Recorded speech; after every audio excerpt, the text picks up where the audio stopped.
Abra sua Bíblia, a primeira carta de Paulo aos Coríntios, no capítulo 11 e no versículo 3.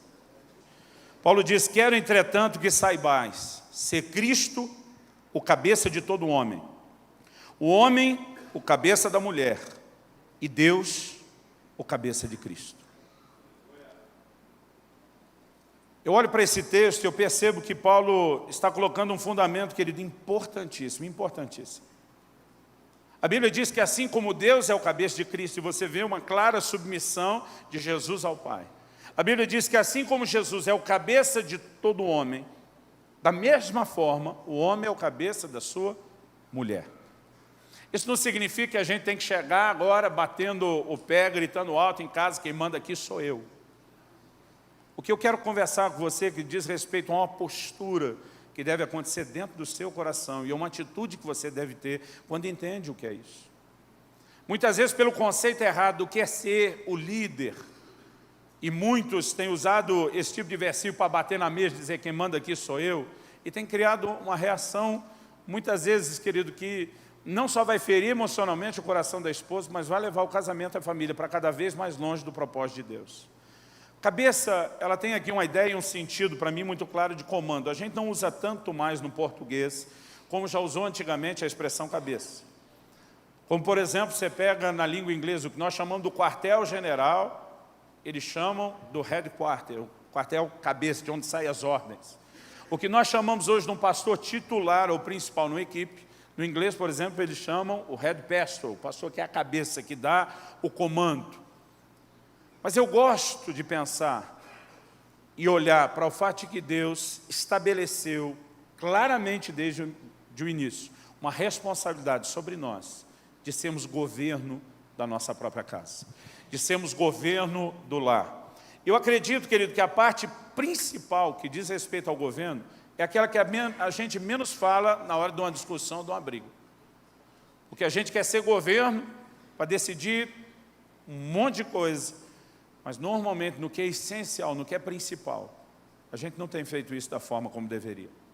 O apóstolo Paulo diz em 1 Timóteo 3, 4 e 5, ele está falando com aquele que quer ser bispo, que quer não só um ministério, mas a palavra bispo significa supervisor, uma posição de autoridade e de governo na igreja. Ele diz que primeiro esse camarada deve governar bem a sua própria casa. Ele diz, porque se ele não sabe cuidar dos seus, como é que ele vai governar a igreja de Deus? Ele usa de forma alternada, intercambiável, as palavras governar e cuidar, falando da própria casa. E depois ele usa a palavra governar e cuidar, falando da própria igreja. Eu fico tentando, como pastor que sou, imaginar um líder que o tempo todo, toda reunião, todo culto, batesse na mesa para dizer para o povo: quem manda aqui sou eu. Por mais que ele seja autoridade, irmão, não consigo ver uma igreja dessa crescendo, funcionando. E os padrões são exatamente os mesmos. Quando os discípulos começaram a disputar quem entre eles era o maior, Jesus chamou a turma. A tradução da Bíblia, na linguagem de hoje, do pastor Luciano Subirá, minha própria, versão street, que é mais descolada, quer dizer: baixa a bola, galera. Vocês estão se achando muito. Ele diz: quem de vocês quiser ser o maior, vai ter que ser aquele que serve. Jesus diz: o Filho do Homem não veio para ser servido, ele veio para servir. Ele diz: minha posição de autoridade como cabeça de todo homem não é para usufruir nada, é para oferecer algo, é para servir vocês. E esse é exatamente o lugar e o papel onde eu e você precisamos estar como cabeça do lar. Tem muita gente que confunde autoridade com autoritarismo, que são duas coisas muito distintas. Pedro, quando escreve aos presbíteros, aos pastores, ele diz: apacentai o rebanho de Deus. Ele diz: não como dominadores do povo. E diz: a liderança que foi dada para vocês não é para oprimir, não é para dominar, não é para impor nada para ninguém. Você vai conquistar isso por meio do serviço. Mas o papel principal, eu creio que envolve um papel de liderança espiritual. Tem muito homem hoje em dia, e já temos uma gíria no meio da igreja, que é para falar do comportamento das mulheres, que às vezes ou tem mais personalidade, um temperamento diferente, né? Tem mais opinião. Aí a turma já começa a dizer: está virada na Jezabel. Tem lugares que nós já temos até o apelido, é a Jeza. Aí, irmão, deixa eu te dizer algo: só tem Jezabel onde tem Acabe. Não vai ter Jezabel, querido, em outro lugar, a não ser onde Acabe. A gente deveria parar de rotular menos, criticar menos a postura das mulheres e assumirmos o nosso lugar. E a gente não precisa nem avisar que está assumindo. Se a gente só assumir, já vai funcionar. Você pode dizer amém? Amém. Fala para o irmão ao seu lado, fala, duvido que você mantenha em silêncio para a sua mulher que você está assumindo o seu lugar. Mas eu acredito que até para que a gente exerça esse papel de cabeça e como líder espiritual, que ele tem um segredo. Jesus é o cabeça de todo homem, ao mesmo tempo que ele se sujeita ao cabeça que é o Pai. Nós temos uma posição em relação a nossa esposa, aqueles vocês solteiros, a sua futura esposa, como cabeça. Mas nós temos a responsabilidade de nos sujeitar ao nosso cabeça. E eu creio que a nossa capacidade de exercer bem esse lugar está proporcionalmente, diretamente proporcionalmente ligada ao quanto a gente se submete à liderança dele. Irmão, não acredito que a gente vai conseguir só com informação, por mais que a gente estude família, casamento, entendo que é o homem e a mulher, eu não acredito que só coletando informação a gente vai funcionar da maneira como deveria. Nós precisamos de uma liderança mais profunda, da palavra de Deus, do Espírito Santo nas nossas vidas, e nos permitimos estar debaixo da autoridade do Senhor. Uma vez um centurião disse para Jesus, eu sou homem sujeito à autoridade. E ele diz, eu tenho homens debaixo da minha autoridade. Basicamente, só tem gente para obedecer à autoridade dele porque está sujeito a de alguém. A nossa capacidade de expressar autoridade, assim como numa cadeia de comando militar, ela depende, querido, do lugar onde nós estamos e debaixo de quem nós estamos. E quanto mais sujeitos eu e você somos ao Senhor, maior é a nossa capacidade de funcionar da forma correta. Você pode dizer amém? Amém. Mas eu quero chamar a sua atenção para algo, querido. Essa visão tem que ser entendida, eu acho que isso tem que ser ensinado para os homens, e tem que ser ensinado para as mulheres, da forma correta. Um dia minha filha me perguntou, papai, por que quando a gente tem uma cerimônia de casamento, por que o pai entra com a filha e entrega ela para o noivo? Eu falei, filha, porque eu não sei te dizer, não sei quem inventou isso. Mas vou te dizer porque a gente aceita fazer essa cerimônia. Eu falei para ela, porque no momento, o dia em que você se casar, minha filha, falei para ela tem 14 anos, ainda estou na fase do ciúme, irmão. Então, se eu falar desse assunto com raiva, você me perdoe. Alguém diz que a gente amadurece, principalmente se a idade for passando e chega uma hora está empurrando, mas eu não cheguei lá ainda. Um dia ela me viu falando com aquele do meu ciúme, ela falou assim, pai, quer você queira, não, ela falou, quer você goste, quer não, um dia eu vou me casar. Falei, claro que vai, filha, mas vou derrubar os 3 primeiro. Aí falei, vamos ver se do quarto para frente eles vão ter coragem. Mas eu estou nessa fase, eu brinco muito disso com ela. Aí ela me perguntou, por que fazemos isso? Falei, filha, o dia em que você se casar, e que esse abençoado, por quem eu oro muito, chegar e conseguir entrar na família, eu falei, a autoridade que ele vai passar a ter sobre sua vida é exatamente a mesma autoridade que eu, como seu pai, tenho sobre você nesse momento. E ela me olhou e disse, como? Falei, a Bíblia diz lá em Números 30, leis acerca do voto do homem. Tem um versículo, irmão, para Deus regulamentar o voto do homem, Números 32. Tudo quanto um homem prometer ao Senhor, vai ter que cumprir. Acabou. É só isso. Aí Deus diz, no caso de uma mulher, se ainda solteira, vivendo na casa de seu pai, e ela fizer um voto, aí diz, o pai vai ter que validar o voto. Se o pai não validar o voto, se no dia que o pai ouvir ficar calado, a Bíblia usa a linguagem de quem cala consente, e diz, você está liberado, segue em frente. Se ele se opor, você não pode cumprir o seu voto. Deus vai te perdoar, porque ele se opôs, ele não permitiu. Mas se ele permitiu, então você está livre. Agora, se essa mesma mulher, diz a Bíblia, não é outra, que teve a bênção do pai, pôde seguir com o voto adiante, se casar, no dia em que seu marido ouvir, é ele que valida o voto. Mesmo se o pai validou antes, agora quem valida é ele. Depois, para simplificar, a Bíblia termina dizendo que a mulher viúva ou divorciada, ela podia votar o que quisesse, porque não está mais nem debaixo da autoridade do pai, nem debaixo da autoridade do marido. Irmãos, nós precisamos entender o quanto a Bíblia é séria a respeito disso. E é lógico que eu falei com a minha filha e disse, filha, é ruim a autoridade que o papai exerce sobre você? Ela disse, de modo nenhum.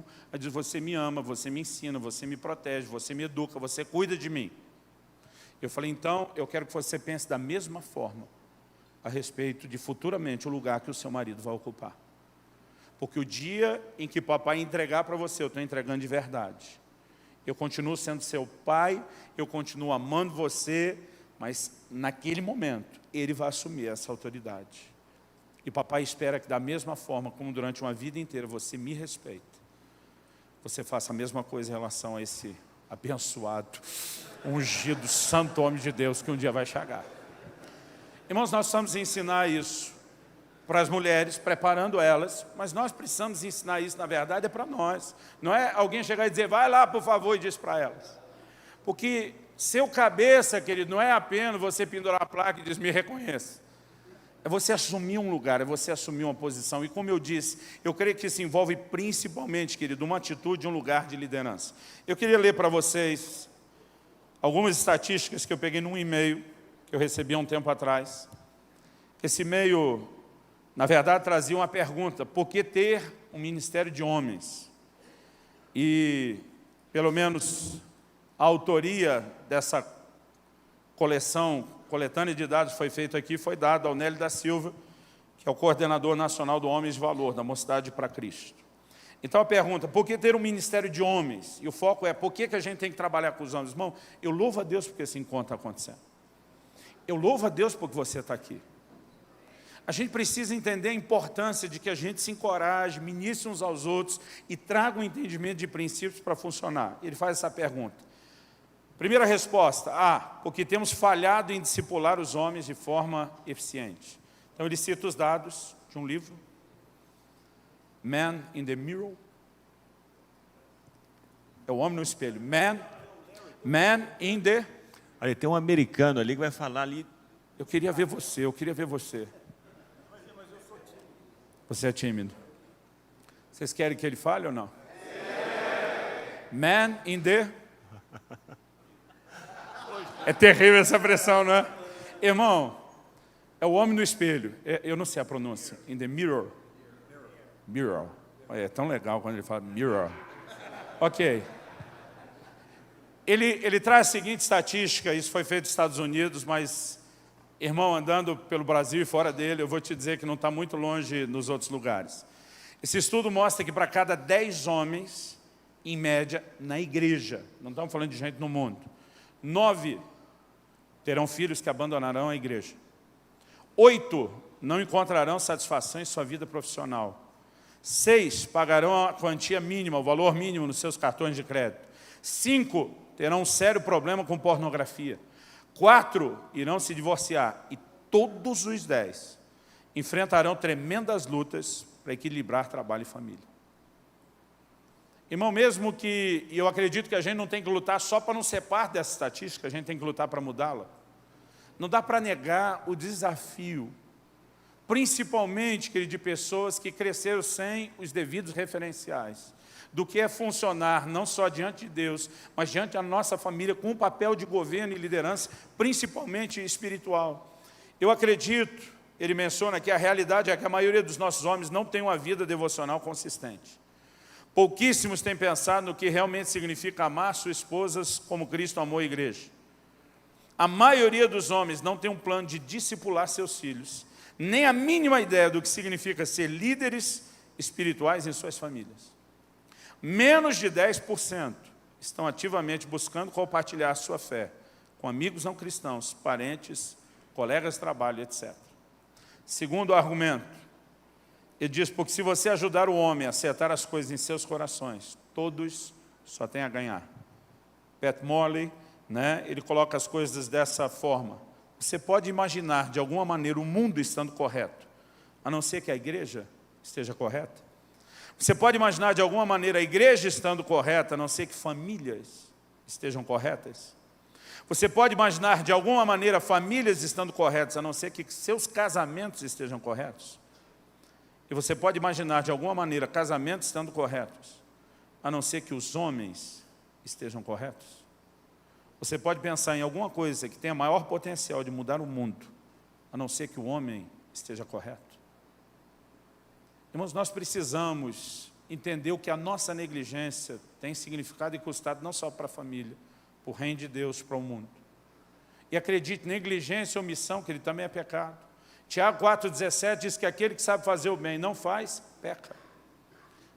Eu não preciso estar fazendo algo errado, só de não estar fazendo certo. Eu já estou quebrando o princípio. E eu acredito que nós precisamos entender e entrar e funcionar nesse lugar. Ele termina com um argumento, porque Jesus edificou a sua igreja ao discipular homens. Jesus foi radical em seus dias porque tratou mulheres e crianças com grande dignidade. Mas ele construiu o fundamento da sua vida ao investir pesadamente em 12 homens. Hoje as coisas na igreja caminham no sentido inverso da sua abordagem. Os recursos alocados para ministérios com crianças, mulheres e jovens superam em muito os recursos devotados a ministérios com homens. George Barna apresentou uma interessante estatística para a gente pensar nisso. Ele diz que quando uma criança assume um compromisso com a igreja, 2% da família, em média, se envolve juntamente com ela. Quando a mulher, mesmo uma mãe, assume um compromisso com a igreja, 17% da família se envolve junto com ela. Estatísticas, porém, dizem que quando um homem, normalmente o pai de família, assume um compromisso com a igreja, 93% da família se envolve junto com ela. 93%. Irmão, há uma capacidade de comando e influência que não está sendo usada. Eu olho para a forma, na hora de Deus oferecer salvação, não foi só para Noé, foi para Noé e toda a sua família. Mas com quem que Deus falou? Com Noé. O plano de Deus envolvia a linhagem de Abraão, e Deus pensa em termos de família e diz, através de você eu quero abençoar as famílias da terra. Porque Deus pensa e processa em termos de família. Mas, querido, é importante você observar como normalmente Deus vai tratar as coisas com cabeça. Tinha livramento para Ló antes do juízo de Sodoma e Gomorra e a sua casa. Mas Deus vai tratar com Ló, porque ele é o responsável por conduzir os demais. Nós precisamos entender, querido, a forma como Deus nos olha e aquilo que Ele espera de nós como postura. Você vai entender quando o apóstolo Paulo diz para o carcereiro de Filipe, um homem, um chefe de família, crê no Senhor Jesus e será salvo tu e toda a tua casa. Irmão, particularmente, eu não quero abalar a fé de ninguém. Se você está orando pelos seus familiares, amém. E eu quero que você creia e nós queremos crer junto com você. Mas eu particularmente não olho para essa afirmação de Paulo como uma promessa bíblica sobre a nossa família. Eu não creio que porque alguém converteu, automaticamente todo mundo tem que converter, mas isso, obviamente, mostra o coração de Deus, o plano de Deus para toda a família. Eles estavam no escuro, porque a primeira coisa que o carcereiro fez depois do terremoto foi pedir luz. Eles estão no escuro. Mas na hora que ele puxa a espada para se matar, porque pela lei dos romanos, se um preso fugisse, ele respondia pela vida do outro com a dele, ele sabia em crer que ele estava metido quando viu as portas abertas, imaginou que todo mundo tivesse fugido. Quando ele puxa a espada, Paulo grita, não faça isso. Como é que Paulo sabia o que ele ia fazer? No escuro, longe. Eu creio que o que nós temos ali, querido, é uma revelação muito específica de Deus. Deus não só mostrou o que o homem vai fazer, Deus mostrou o que Ele quer fazer na vida do homem, e através daquele homem. Paulo não diz só, se você crer, vai ser salvo toda a casa. Aquele homem abre a casa, traz o evangelho para dentro da casa, e ele ganha toda a família. Quando Pedro sobe para Jerusalém falar do que aconteceu na casa de Cornélio, na hora de dar o relatório, o repórter, ele fala algo que no capítulo 10 não está. Em Atos 11 ele diz assim, o anjo de Deus falou para Cornélio, manda chamar Pedro, o qual te dirá palavras, mediante as quais será salvo tu e toda a tua casa. Normalmente, para quem que Deus fala isso? Para o cabeça. Porque Deus sabe, querido, que quando Ele atinge um homem de jeito, toda a família vai conseguir ser atingida. E eu e você precisamos nos questionar o quanto nós estamos permitindo que através de nós, Deus faça algo mais na nossa família. O que eu quero compartilhar hoje com você, querido, eu acredito que é o que, por mais simples que a gente faça, é de um patamar de importância assim, que é difícil declarar, né, e mensurar. Nós precisamos assumir o nosso papel. Eu não gosto de só usar a expressão que o homem é o sacerdote do lar. Eu uso, mas não gosto de usar só isso. Porque, na verdade, a mensagem que a gente proclama desde a reforma é que todo mundo é sacerdote. A mulher é sacerdote, nossos filhos são sacerdotes. Eu gosto de dizer que o homem é o governo espiritual da sua casa. Ele, dentro de todos os sacerdotes que tem ali, ele tem a responsabilidade de conduzir todo mundo. E nós precisamos, querido, antes de qualquer disputa com as esposas, para ver quem que manda, nós precisamos assumir a verdadeira liderança, que é a nossa postura diante de Deus e diante da nossa casa, como alguém que vai trazer a influência do reino de Deus sobre a nossa casa. Você está entendendo? Acredito, querido, de todo o coração, que nós temos uma responsabilidade espiritual. Deus falou para Adão, eu quero que você proteja o jardim. Ele estava falando de um inimigo espiritual, porque natural não tinha nenhum ainda. Isso significa que nós temos que ser guardadores da nossa família. E a maior responsabilidade, querido, começa no sentido espiritual. Isso envolve a maneira como vamos abençoar a nossa casa, mulher e filhos, como vamos ensiná-los, como vamos ministrar ao coração deles. E eu creio que nós precisamos aprender a entrar num lugar onde a gente de fato se posicione. Eu olho para a Bíblia e acho interessante, querido. A Bíblia diz que quando Isaac casou, ele descobre que Rebeca é estéril. E a Bíblia diz assim, Isaac orou insistentemente ao Senhor. Não quer dizer que Deus não vai ouvir a oração de uma mulher. A gente vê Ana sendo ouvida. Mas, irmão, eu gostei bem mais de ver Isaac orando por Rebeca do que só Rebeca chorando diante de Deus sozinho. Nós precisamos assumir a nossa postura. Isaac diz, Deus, você fez promessa para a minha casa, para a minha família. Nós estamos debaixo de promessas, nós vamos lutar pelas promessas. Ele assume o seu lugar. A Bíblia fala de um Jó que orava pelos seus filhos com medo de ter pecado. Ele nem sabia se fez. Mas tinha aquele peso de um coração paterno dizendo, eu tenho que guardar, eu tenho que proteger, eu tenho que cobrir a vida deles de oração. E a gente vai olhando ao longo das Escrituras um padrão que fala de uma liderança espiritual. E muitas vezes, quando a gente está discutindo o assunto de cabeça, a gente nem cogita o que é isso. Abre sua Bíblia um segundinho, Esdras, no capítulo 8, no versículo 21.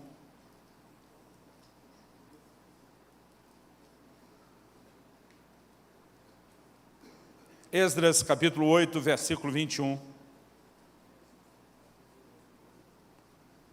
E diz, então apregoei ali um jejum junto ao rio Avo, para nos humilharmos perante o nosso Deus, para lhe pedirmos jornada feliz para nós, para nossos filhos e para tudo o que era nosso. Deixa eu te fazer uma pergunta, por favor, não responda em voz alta, só para você. Qual foi a última vez que você jejuou pela sua casa? Principalmente os casados que já estão nessa postura. Qual foi a última vez que você jejuou por eles? Clamando em favor deles, pela proteção deles, pelo melhor deles, pela bênção deles, pela provisão deles.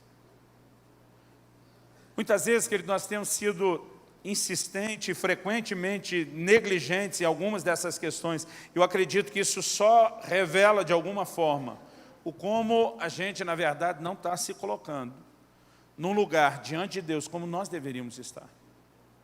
Se eu e você, querido, estamos levando a vida espiritual a sério, em primeiro lugar para nós, se eu e você estamos levando Deus a sério, se nós estamos permitindo que Ele seja de fato o nosso cabeça, a maneira de desempenharmos o nosso papel como cabeça sobre as esposas e os filhos, eu acredito vai ser completamente diferente.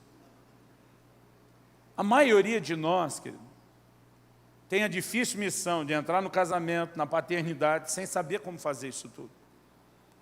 A gente tem uma noção do que deve, do que não deve fazer, pelo que a gente viu dentro de casa, pelo que ouviu, pelo que a gente calcula. Alguns de nós até procuramos estudar um pouquinho mais, entender um pouquinho mais. Mas a verdade é que nós vamos precisar da liderança de Deus na nossa vida. Eu de vez em quando ouço gente elogiando, pastor, família abençoada, casamento abençoado, filhos abençoados. E eu digo, são abençoados mesmo. Eu diria, apesar de mim, e não por causa de mim. Mas ao longo dessa caminhada, querido, eu tenho descoberto que uma das coisas que mais tem me ajudado é não só procurar me posicionar diante de Deus com aquela disposição de trazer liderança sobre a minha casa, mas de me colocar debaixo da liderança de Deus. Eu muitas vezes tenho orado, tenho dito, Espírito Santo, eu não consigo. Tua palavra diz que os homens devem viver a vida comum do lar com as mulheres com discernimento. Irmão, tem que ter muito discernimento. A mulher, para não dizer que elas é que são difíceis, elas estão num patamar de complexidade além da nossa capacidade de compreensão. Ficou mais bonito assim, para não parecer que nós estamos falando mal delas? Irmão, um dia uma mulher me chama, né, eu e a Kelly, para almoçar na casa dela. A maior parte de almoço que chama o pastor, mas não é para ter comunhão. É sempre um pedido de ajuda, para em algum momento. E a gente estava lá comendo, de repente a mulher parou de comer e disse, pastor, na verdade eu te chamei aqui para te pedir ajuda. Ela disse, pastor, o senhor precisa falar com esse meu marido. Esse homem é ciumento demais. Eu não posso ir a lugar nenhum, não posso fazer nada, é um negócio quase doentio. Eu apavorado, achando que ela estava exagerando, olhei para ele e falou, é verdade. A gente tem que cuidar do que tem, né, pastor? Aí ela começou a abrir o coração, ela falou, olha, eu nunca consegui ir muito longe falando isso com ele, mas custe o que custar, hoje eu vou abrir meu coração. E aí ela falou de como ela sentia e tudo, e de repente ele olhou para ela e falou, meu amor, me perdoa, se eu exagerei, e eu não imaginava você se sentindo dessa forma, você nunca abriu, me perdoa, eu quero, né, recomeçar, eu quero consertar isso. Eu falei para ele, amigão, posso ter uma conversa com você? Ele falou, pode. Falei, ó, a Bíblia diz lá no livro de Números que se o espírito de ciúmes vier sobre um homem, ele, com a suspeita de que a mulher adulterou, ele não tinha prova nenhuma, só suspeita.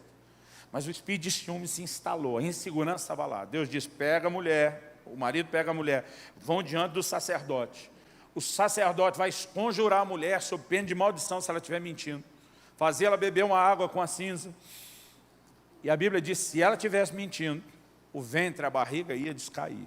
Ia aparecer uma prova. Eu falei, quando a gente lê isso, parece exageradamente machista. Parece assim que Deus estava nem aí com a mulher, se o homem suspeitou, ele é que tem razão. Eu falei, na verdade, sabe o que Deus está dizendo? Quando a dúvida se instala, não tem relacionamento que sobrevive. Deus não está dizendo, querido, que a mulher com ou sem prova tem que ser submetida a qualquer exame vergonhoso. Ele está dizendo, se a suspeita não for arrancada daí, não tem relacionamento que aguente. Então eu falei, você vai ter que entrar num lugar, você confia nela? Ele falou, pastor, eu confio, só não quero expor demais, mas eu confio. Eu falei, você vai ter que hoje dar um voto de confiança nessa mulher. E aquele homem falou, pastor, para resumir a história, eu entendi, em nome de Jesus Cristo, a partir de hoje vai ser diferente. Deu uns 3 meses, nós fomos chamados para almoçar de novo. Aí sentamos, ficava olhando para a minha mulher, ela para mim, tipo, o que que vem? Ela falou, pastor, eu chamei você, falei, já sei, para conversar com o seu marido. Ela falou, é. Eu olhei para ele e falei, cabeção, você estava indo tão bem, o que que aconteceu? Ele falou, nem eu estou sabendo agora. Eu falei, se ela reclamou 3 meses antes da ciumeira, eu estou achando que ela falou, não, pastor, o problema agora é que ele não tem ciúme nenhum. Aí eu não me sinto amada. Irmão, pensa num cara que queria voar por cima da mesa, pegar ela pelo pescoço. Às vezes você pensa, meu Deus, é que a gente vai acertar. Mas apesar do desafio, querido, eu e você podemos viver debaixo da liderança de alguém que conhece, entende mulher, conhece, entende filhos. E nós precisamos nos permitir estar num lugar em Deus, onde não só a orientação clara da palavra sobre princípios gerais, mas a liderança personalizada do Espírito Santo possa se manifestar em nós. Você pode dizer amém? Uma vez eu perguntei, pode dizer amém? O engraçadinho disse, posso. Ainda fiquei olhando e falou, o senhor perguntou se podia, o senhor não mandou dizer amém. Ok. Vocês entenderam, não foi? É terrível quando tem que explicar depois. Há 10 anos atrás, esse ano eu vou fazer 20 anos de casado. Eu tenho um garoto de 17 anos de idade e uma menina de 14 anos. Há mais ou menos 10 anos atrás, eu creio que 10 um quebradinho. Israel já tem 17, ele estava para fazer 7, ainda não tinha feito. Eu tive uma experiência muito interessante a respeito disso, de aprender a ter a liderança do Espírito Santo. A gente desceu em 3 famílias para uma casa na praia, no litoral do Paraná, para ter um fim de semana junto, todo mundo. Cada um na sua suíte, mas a gente tinha a nossa programação de comer, passear juntos, se divertir, a parte do programa. Eu lembro muito bem porque era o fim de semana de aniversário da minha esposa. E um tempo antes eu falei para ela, meu amor, o que você quer de aniversário? Falei para ela, pode pedir até metade do meu reino. Era um reininho de nada, tinha nada para dar, né? Mas eu falei assim, até metade do meu reino. Eu lembro que ela olhou e falou assim, eu quero um fim de semana seu só para a gente. Nesse você não vai pregar em lugar nenhum, não vai atender ninguém, vai ficar só com a gente. Eu lembro que eu respondi que nem Elias, dura coisa pediste. Mas eu falei, não, você vai ter isso. Mas eu fiz um acordo. Falei, amor, o problema desse fim de semana é que na sexta-feira, na hora do almoço, é o limite do prazo que eu tenho para botar um livro na gráfica. Então nós estamos descendo na quinta, todo mundo já vai se instalar, se arrumar. Mas assim, minha promessa começa a partir do meio-dia de sexta. Aí eu estou integral à disposição de vocês, ela combinado. 11 horas, irmão, estou tentando terminar ali o último capítulo para enviar. De repente abre a porta do quarto, meu filho entra e diz, pai, eu sei que eu estou errado e que eu mereço apanhar. Eu falei, réu, confesso, isso é ótimo. Logo depois dele entra uma menina, filha de uma outra família que estava ali conosco, e ela diz, pastor Luciano, o Israel me bateu. Irmão, quando ela falou aquilo, mas meu sangue ferveu de um jeito. Eu falei, você fez isso, filho? Ele baixou a cabeça e disse, fiz. Irmão, eu fiquei muito bravo. Eu falei, quantas vezes eu já te falei que nunca, em hipótese nenhuma, você levanta um dedo para uma mulher. Eu sei, pai, eu errei. Eu tentei tomar um fôlego, falei, me explica aí o que aconteceu. Aí, assim, ela pegou uma garrafa PET de Coca-Cola, dessas vazias, e deu na minha cabeça. Eu falei, e aí? Foi aí que eu peguei, dei na cabeça dela. Até aí, irmão, não tinha achado nada muito grave. Aí ela falou assim, pastor Luciano, se tivesse parado aí, eu não estava reclamando aqui. Ela disse, só porque eu falei para ele, não doeu? As crianças são terríveis. Ele pegou um chinelo, deu chinelada nas minhas costas. Ela disse, não doeu na minha cabeça, não doeu na dele, o negócio está vazio, o plástico. Eu olhei e falei, filho, é verdade? Ele disse, é. Eu falei para ela, dá licença para nós.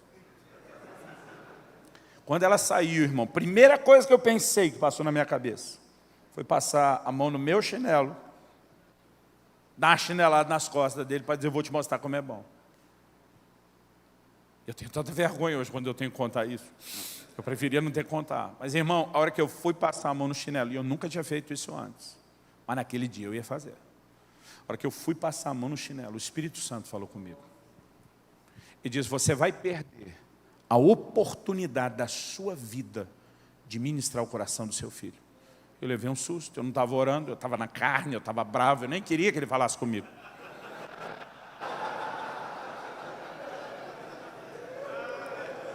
Aí eu larguei o chinelo. Então vamos lá. Falei, filho, você sabe por que você vai apanhar? Porque você me ama, porque você me ensina. Eu falei, para, você decorou esse negócio. Quando eu falei, você decorou esse negócio, eu ouço o Espírito Santo falando comigo de novo. E diz, você também. Porque eu falei para ele, você decorou esse negócio, você nunca entendeu. Ele disse, nem você. Irmão, teve uma época que eu apanhava todo dia. Todo dia. Eu já cheguei a apanhar sem ter feito nada. Eu falei para minha mãe, mas no final, ela falou, a próxima que aprontar já está apanhado. Alguém aqui já apanhou a crédito? Eu fui lá e gastei o crédito, irmão, aprontei, uma legal, mas... Deus começou a falar ao meu coração, nem você nunca entendeu. E eu percebi, irmão, que o negócio não era só com ele, era primeiro comigo, depois com ele. E eu tive uma experiência inesquecível aquele dia. Eu falei, filho, você sabia que esse negócio do pai corrigir o filho é a ideia de Deus? Ele, não. Abri a Bíblia no livro de Provérbios, comecei texto por texto, mostrando para ele. Eu falei, filho, deixa eu te explicar algo. Você vai apanhar hoje, eu vou te disciplinar. Pode ter certeza, você não vai escapar disso. Mas deixa eu te explicar algo. Eu não quero fazer isso. É terrível para um pai ter que disciplinar o filho. Falei, muitas vezes eu te disciplino, você vai chorar para um canto, eu vou chorar para o outro. E ele me olhou assustado, falou, você também chora? Eu falei, choro. Porque eu não quero ter que bater em você. Eu amo você. Eu falei, dói mais em mim, eu acho, do que em você. Eu trocaria de lugar. Ele, sério? Eu falei, também não se anima, bonitão. Eu falei, eu não quero ter que fazer isso. Eu falei, filho, o propósito da disciplina é justamente ensinar a não fazer errado. Irmão, eu percebi que eu nunca entendi isso. Eu e meus irmãos, a gente mapeou o comportamento do papai e mamãe, a gente já tinha uma tabela emocional. Dependendo do crime cometido, eram tantas cintadas, era tanto dia de castigo, a gente já sabia mais ou menos como funcionava. Então, às vezes, a gente juntava, vamos fazer isso. Aí a pergunta é, quanto vai custar? No final é tanto cintado, tantos dias de castigo. Vai valer a pena? Vai, vamos embora. Então, assim, o apanhar era uma rotina, querido, que não mudava alguma dessas coisas. E naquele dia o Espírito Santo começou a me fazer entender de uma maneira que eu não consigo te explicar como eu entendia. E naquela hora eu comecei a falar essas coisas para o meu filho, mas eu entendia que era para eu não errar com ele. E depois de ministrar isso tudo, eu falei, filho, antes de nós ter o nosso acerto, eu quero que você entenda que primeiro você desobedeceu a Deus. O que a Bíblia ensina, o que o papai te falou sobre não agredir ninguém. Então, a primeira coisa que nós vamos consertar é com Deus. Você vai dobrar o seu joelho, você vai orar, você vai se arrepender do que você fez. Falei, pai, estou com vergonha de Deus. Eu falei, é bom que esteja. Mas eu vou dobrar o joelho com você, vou segurar a sua mão, nós vamos fazer isso junto. Irmão, pensa numa oração constrangida, o menino. Mas ele pediu perdão para Deus, se arrependeu, chorou. Eu falei, legal, filho. Tenho certeza que Deus te perdoa. Ele falou, eu também. Eu falei, agora é nós. Eu lembro que a mesa onde eu estava escrevendo, estava na minha frente, eu falei para ele, mão na mesa, parecia polícia dando baculejo. Falei para ele, mão na mesa. Falei, filho, papai não trouxe a varinha. Eu não esperava ter que usar isso na praia.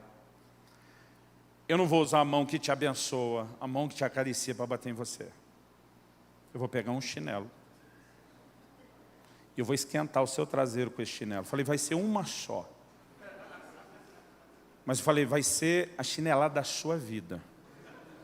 Papai não vai fazer isso com raiva. Eu estou angustiado de ter que fazer isso. Mas nós vamos encerrar a nossa conversa. Eu falei, agora, não olha para trás, não corre, não desvia, não põe a mão, não protege. Passou isso, não é tocar o terror no menino, foi o que eu fiz, irmão. Toquei o terror no menino. Falei, vai ser uma, você fica esperando por ela que talvez demore. Ele falou, pai, aí não. Eu falei, tá bom, não vai demorar. Eu falei, mas vai ser uma. Ele botou a mão na mesa. E eu peguei aquele chinelo em nome do Senhor dos Exércitos. E abençoei o traseiro dele, irmão. Foi uma chinelada caprichada para a idade dele. E a hora que eu bati, eu só vi ele fechar a boca, cerrar. Ele não chorou. Ele só segurou aquilo firme.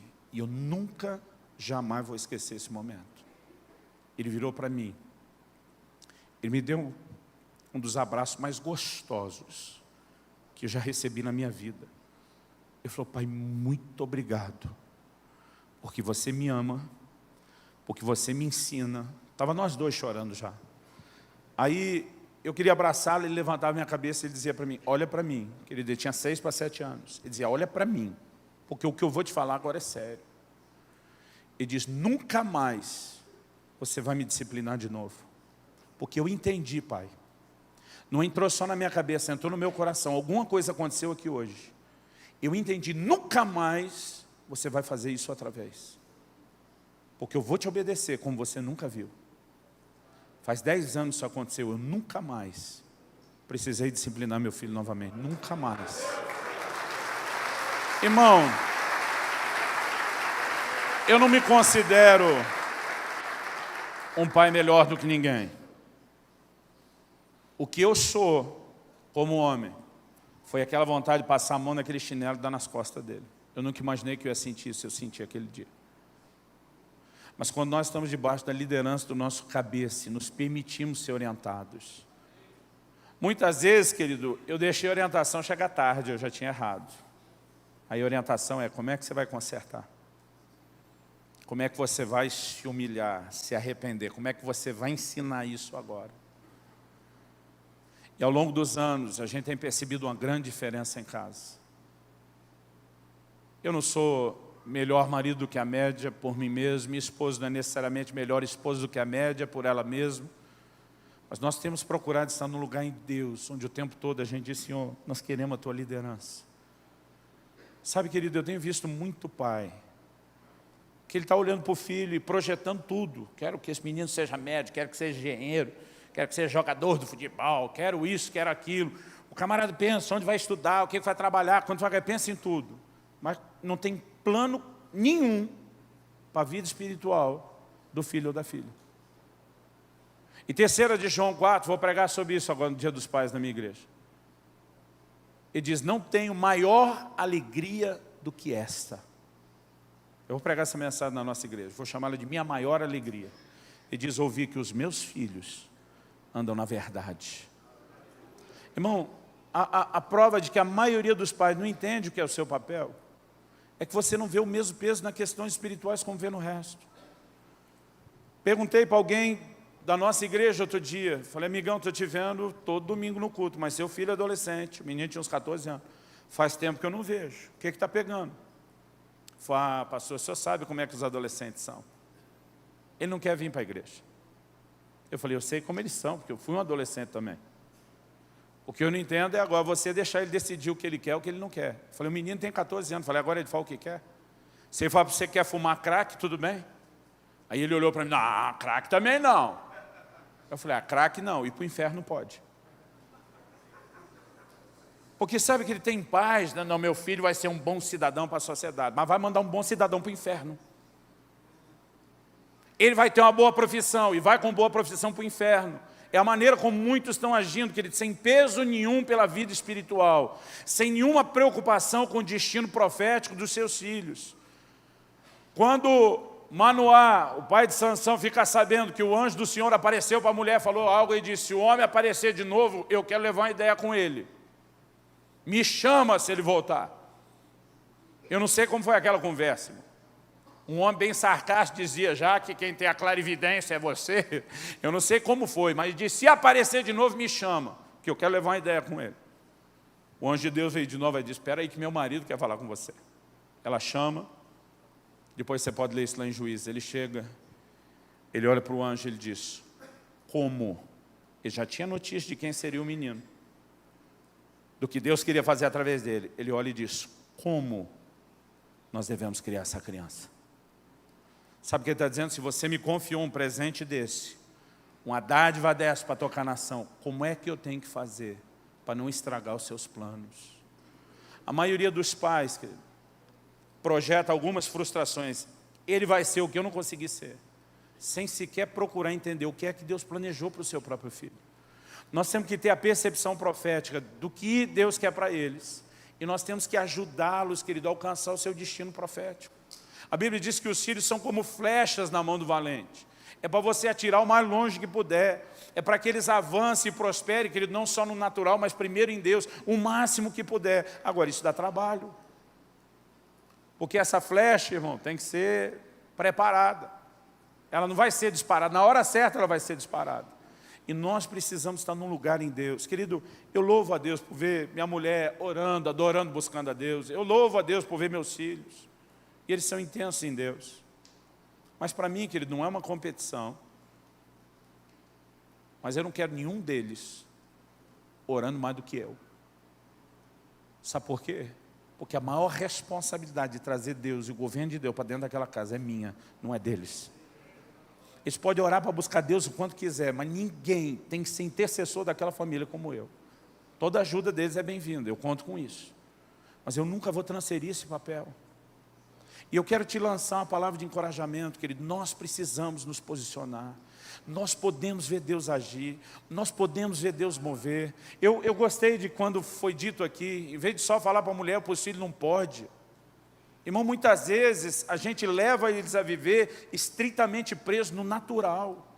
A gente tem que ensiná-los a ter expectativa para o sobrenatural. Olha o seguinte, por planejamento financeiro não dá, mas vamos orar. Vamos buscar a Deus? A gente pode ser surpreendido. Irmão, eu tenho feito tanto isso com os meus filhos. Eu lembro de uma época que eu fui plantar uma igreja no estado do interior do Paraná, sem salário, ainda levei mais 6 famílias para sustentar. Irmão, pensa num momento difícil. Um dia meu filho chega e diz, papai, queria um videogame. Tudo meus amigos têm. Era a época do tal do Nintendo ainda. Já deve ter morrido o bichinho, né? Eu falei, filho, vamos fazer o seguinte. Nesse momento, não dá nem para te explicar, papai não consegue comprar. Mas a gente tem um paizão, eu e você, para quem pedir ajuda. Eu não posso te prometer quando, mas você sabe que nós podemos orar e ver Deus mover. Vamos começar a orar por esse Nintendo? Ele diz, vamos. 3 semanas que a gente estava orando. Eu fui pregar numa cidade, o dono da casa que me hospedou falou, pastor, me perdoe, não quero te ofender com isso, mas eu tenho uma filha adolescente que é bem mais velha do que o seu filho, e ela já está em outro nível. Ela já migrou para o PlayStation. Eu dei um novo para ela. Eu tenho um Nintendo aqui que eu não sei o que fazer com ele. Talvez, se não te ofender, você poderia levar isso para o seu filho. Eu falei, vai me ofender pouco, irmão, não vai ser muito. Cheguei em casa, falei, filho, Deus ouviu suas orações. Pensa no menino empolgado. Só que ele deu um tempo, não fechou um ano, deve ter sido uns 6, 7 meses. Um dia ele chegou para mim e falou, pai, é errado quando a gente pediu algo, Deus deu algo, a gente fica feliz com o que Ele deu, mas de repente a gente começa a querer mais. Falei, que está pegando, filho? Ele falou, a maior parte dos amigos já tem o PlayStation. Parece que o Nintendo está morrendo para todo mundo. Eu falei, filho, não funcionou a primeira vez?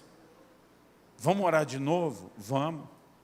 Nós começamos a orar, alguém deu um PlayStation para ele. Uns 2 anos depois, ele falou, pai, dessa vez eu fiquei bastante. Mas vamos orar pelo 2? Falei, vamos. Nós começamos a orar pelo PlayStation 2. Um dia eu chego na igreja, na minha igreja, no momento de oração, um irmão me procura e falou, pastor, eu estou tendo uma coisa louca aqui que eu tenho que falar com o senhor. Ele falou, é absurdo demais para ser Deus, mas eu nunca tive isso. Tem um negócio martelando na minha cabeça, que Deus quer dar um PlayStation 2 para o seu filho. E Deus mandou eu te dar $100 que eu tenho na carteira.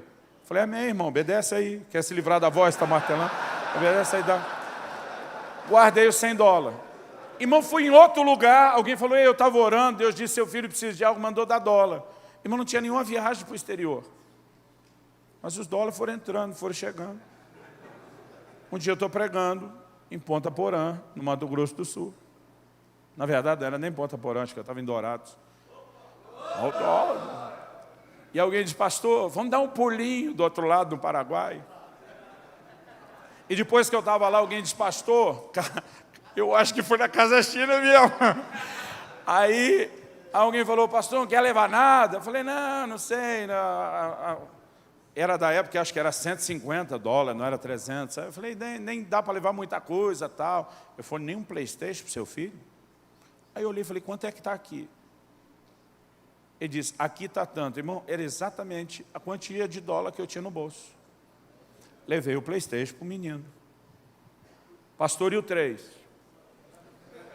O 3, ele chegou para mim e falou, pai, você queria me treinar, que Deus ouve as orações, eu já aprendi.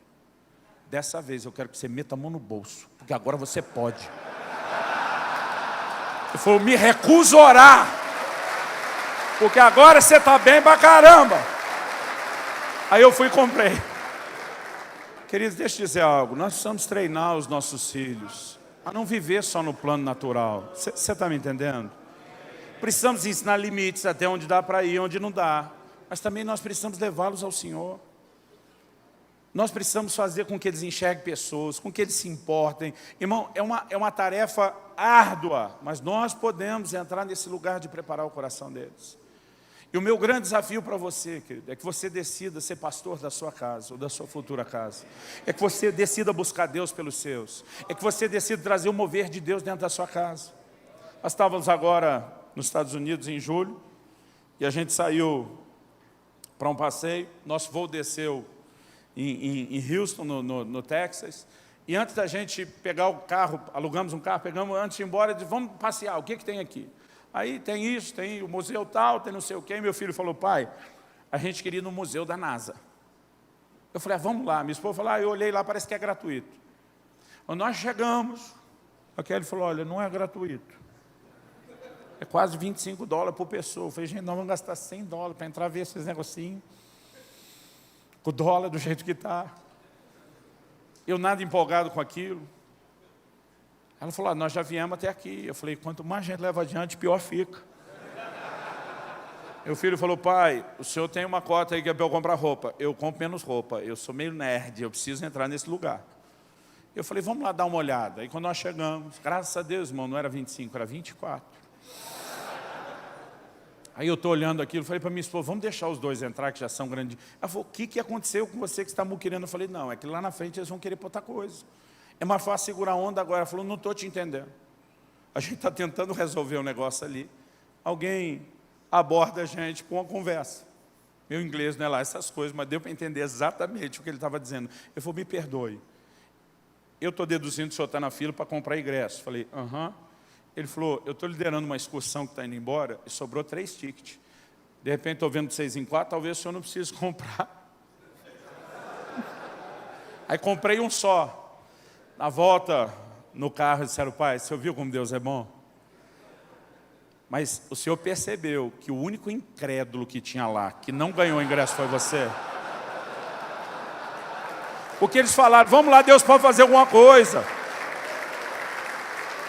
Eu falei,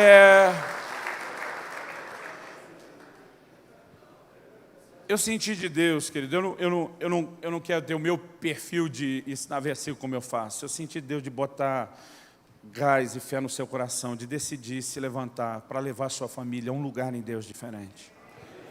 Minha esposa estava grávida antes do Israel nascer, 6 dias, não, uns 10 dias mais ou menos antes do parto, ou mais, quase 2 semanas. E um dia estou orando, o Espírito Santo falou comigo, ore e jejua, porque vai haver uma grande batalha por ocasião do nascimento do seu filho. Irmão, me enfiei 6 dias em jejum a fio, até ter o testemunho de vitória. Eu conto em outro momento, não tenho tempo agora. O nascimento de Israel é um milagre. Todos os médicos, todo mundo diz é um milagre, porque a coisa enfeiou, mas nós vimos Deus agir. Eles olham para uma vida inteira, eles sabem que tem pai e mãe, que a semelhança de Elias são sujeitos às mesmas paixões, mas que sabe orar para fechar céu, para abrir céu. Eles têm crescido num ambiente onde aprenderam a amar o Senhor, onde aprenderam a adorar a Deus, onde aprenderam a orar, onde eles levam a sério a palavra de Deus, e esse é o nosso maior papel.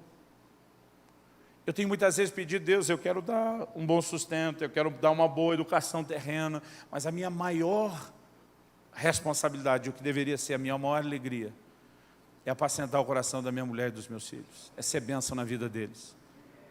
Paulo fala algo que normalmente a gente não gosta. Ele diz, se a mulher tiver dúvida, pergunte em casa para o marido. Irmão, a maioria de nós hoje, se a mulher quiser saber de Bíblia, a gente manda ela ler alguma coisa. Mas ele estava dizendo, ela vai perguntar para o marido, e é o marido que vai ministrar o coração dela. Sabe, são coisas, querido, das quais nós estamos fugindo há muito tempo. E muitas vezes o caos se instala na família, por falta de nós estarmos debaixo da liderança de um cabeça, que faz com que a gente flua devidamente, também como cabeça. Nós precisamos ter uma postura diferente dentro da nossa casa. Eu espero, querido, que você aprenda a bênção do romantismo, eu espero que você aprenda todo o pacote, aquela água benta que falaram aqui, de pôr na boca. Eu achei o máximo aquilo. Agora, se nós temos um posicionamento firme de dizer, nós vamos ser crente para valer e vamos trazer a nossa casa conosco. Irmão, deixa eu te dizer algo, nós vamos ver o socorro de Deus. Nós vamos ver graça de Deus, nós vamos perceber o favor e a intervenção do Senhor. E eu sinto, querido, uma atmosfera onde parece que Deus quer mudar algo no nosso coração, parece que Ele quer desatar um tempo de intervenções. E eu quero que você fique em pé para parecer que está acabando.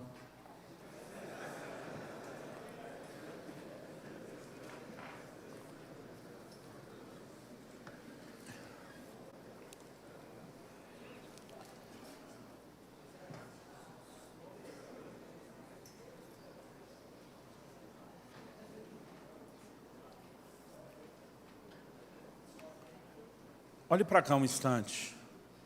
Gustavo, 3 minutinhos mais. Olhe para cá um instante, querido. Eu sinto o Espírito Santo me incomodando com algo. Muitos de nós, temos a imaturidade de tentar projetar para a nossa casa o conselho de algumas frustrações pessoais. Eu sou parte de uma geração frustrada que não podia brincar no sofá. O sofá era para uma tal de visita que nunca aparecia, e a gente que morava lá todo dia não podia. Eu cresci dizendo, filho meu vai fazer o que quiser no sofá. Agora, o que é isso, querido? É a educação que o filho precisa? Não. E a gente tentando lidar da forma errada com a frustração nossa. Filhos precisam de limites. Você pode dizer amém? Amém. Alguns de nós crescemos com um pai, talvez muito duro, repressor. A gente decide, vai ser difícil. Não, eu vou ser o pai legal. Cool. Deixa eu te dizer algo, querido. O mesmo Adonias que tentou tomar o trono de Davi, contrariar a direção de Deus, de que Salomão seria. A Bíblia diz em 1 Reis 1,6 que nunca seu pai Davi o havia contrariado. Deixa eu te dizer algo, querido, não colocar limites não vai abençoar ninguém, vai destruir a vida e o caráter do seu filho. Outro dia alguém me perguntou, pastor Luciano, Deus é bom ou é severo? Eu falei, eu tenho duas respostas para você. Ele falou, qual é a primeira? Eu falei, a primeira resposta é os dois. Romanos 11, 22 fala da bondade de Deus, da severidade de Deus. Ele não é um ou outro, ele é os dois. Aí falou, mas se você já respondeu os dois na primeira, qual é a segunda resposta? Eu falei, a segunda resposta é depende. A Bíblia diz, para com os que creram, bondade. Para com os que caíram, severidade. Eu falei, o que você vai provar da bondade ou da severidade depende de você. Querido, não tem como eu decidir ser um pai só bom e nem um pai só severo. Os dois são incompletos. A gente tem que saber a hora de ser firme. E a gente tem que saber a hora de ser doce e amoroso. Nossos filhos precisam disso. Eles precisam de limites. Precisam de padrão, precisam de correção, precisam disso. Mas também precisam daquele seu braço, do seu beijo, do seu abraço, de você dizer, nós vamos fazer algo junto, vai ser só nós. Ter só uma coisa ou só outra vai trazer dano. Alguém perguntou, pastor, como é que a gente descobre tudo isso? Estar num ambiente desse, que ele nos ajuda a ser ministrado, encorajado, mas não é só isso. Lê o que a gente puder, inclusive o livro da família que você vai levar, aleluia. Em nome de Jesus. Isso pode te ajudar a entender princípios, mas nós precisamos de uma liderança personalizada. Irmão, se você me perguntasse em qualquer momento da minha vida, pegar a mão, passar a mão no chinelo, dar nas costas do filho, é certo? Eu ia dizer que não, mas eu quase fiz. Mas em momentos como esse, se você está procurando, querido, apesar de toda a sua limitação, viver uma vida em Deus, se sujeitar à liderança dEle, e você vai ver Deus intervir. E se você for coração duro para não ouvir naquele momento, mas continuar buscando Deus, em algum momento Ele vai começar a te confrontar, te corrigir a respeito disso. A gente precisa, querido, consertar as coisas quando a gente errou. Tem muito marido, e eu quero que vocês me ouçam, briga com a mulher na frente do filho. Depois vai consertar lá no quarto, na hora do avivamento. Os filhos vê a briga, mas não vê o conserto. Irmão, já tive que sentar com meus filhos algumas vezes. Dizer, filho, o jeito que papai respondeu e falou com a mamãe não foi legal, não foi exemplar. E eu errei. Eu errei com Deus, me acertei com Ele, eu errei com a sua mãe. Nós nos acertamos, mas nós estamos aqui para consertar. E aí, irmão, você começa a ouvir coisas que você nunca imaginou que ia ouvir. Um dia minha filha falou, pai, mas é que quando a gente vê vocês brigar, diz que nem era aquela briga, a gente fica preocupado. Eu falei, com o que, minha filha? Ela diz, a gente fica preocupado que vocês não se amam mais.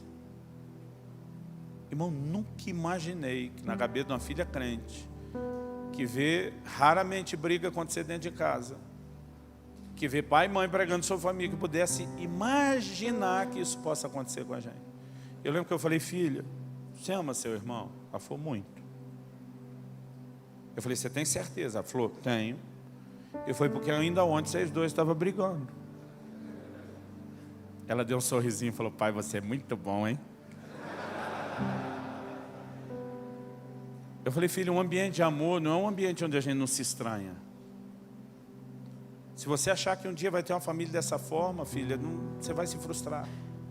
Um ambiente de amor é um ambiente onde, apesar disso, a gente se perdoa, a gente conserta, a gente ajusta e a gente diz, eu não vou desistir de você. Aliás, pensa numa coisa boa, irmão. É de vez em quando você fala, eu nunca vou desistir de você. Eu vi um pastor amigo dizendo, irmão, quando estiver no meio de uma briga, para e fala para o outro, eu nunca vou me separar de você. Eu ri daquilo, mas achei meio que uma bobagem. Um dia, você sabe que o crente não briga, ele tem comunhão intensa, é um exagero.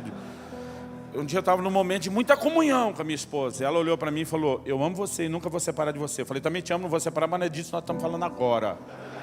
Mas já deu uma quebrada, irmão.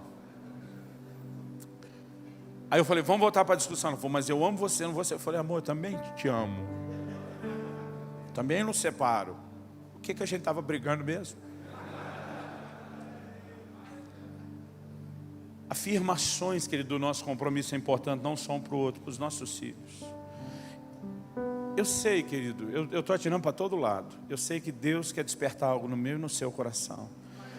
E eu gostaria, desde aquele momento que nós cantamos aquele Eu Navegarei, parece que alguém apertou um botão do modo glória aqui. O negócio está diferente. Há uma ação do Espírito Santo. Eu sinto que Deus quer nos levar a um lugar de quebrantamento, onde a gente diga para Ele, a gente não consegue isso sozinho, mas a gente precisa de você. Você pode fazer essa oração bem rápido, antes que alguém tome meu microfone? Onde você está, querido? Eu pedi para você ficar em pé pela força do hábito. Se você quiser orar em pé, sentado, de joelho, não me importa. Só esquece quem está perto de você. Se você é casado, eu quero que você ore pelo seu casamento. Se você não é, eu quero que você ore pelo seu futuro casamento. Se você já é pai, eu quero que você ore pelos seus filhos. Se você não é, eu quero que você ore pelos futuros. Eu quero que você se posicione dizendo, Deus, eu quero viver o papel de um líder. Em primeiro lugar, essa liderança espiritual, de ser pastor da minha casa, de trazer governo de Deus, de ter palavra de Deus, direção de Deus para eles. Espírito Santo, nós clamamos por um tempo onde o nosso coração e não só a nossa mente entenda e perceba qual é o teu chamado, o que é que o Senhor está falando, o que é que o Senhor está pedindo de cada um de nós. Eu oro a Deus por um novo tempo na vida dos meus irmãos neste lugar. Eu oro por um novo tempo onde cada um se posicione e se levante para assumir o seu lugar em Deus. Para trazer, ó Deus, liderança e direcionamento profético. Para trazer a instrução da palavra. O Senhor disse no livro de Deuteronômio, pais, falem da sua palavra. Ao andarem pelo caminho, dentro de casa, ao se deitar, ao se levantar, nós queremos, ó Deus, comer a tua palavra e ter o que oferecer de ensino e orientação bíblica dentro de casa.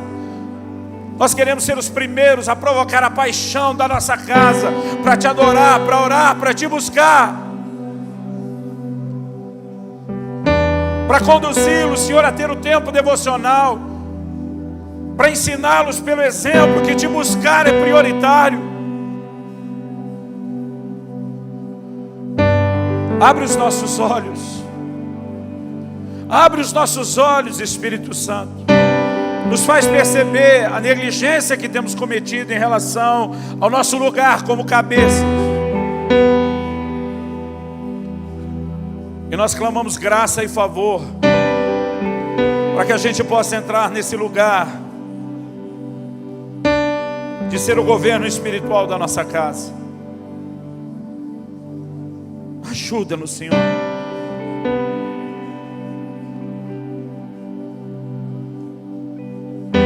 Ajuda-nos, Senhor.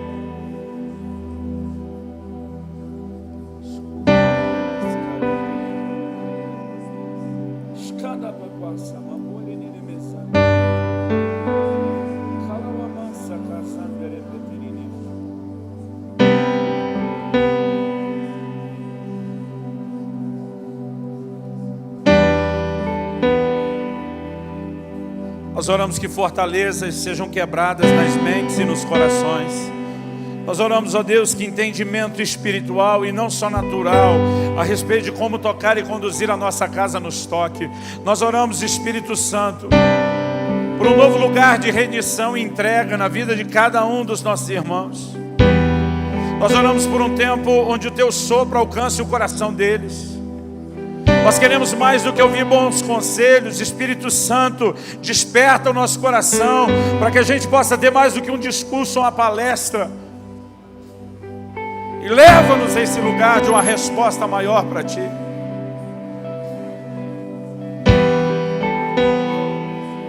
Leva-nos a esse lugar hoje, ó Deus. Que possamos chamar de a escola do Espírito, onde vivemos a Tua liderança. Onde vivemos o Teu governo, o Teu mover, a Tua intervenção. Nós clamamos em nome de Jesus. Em nome de Jesus.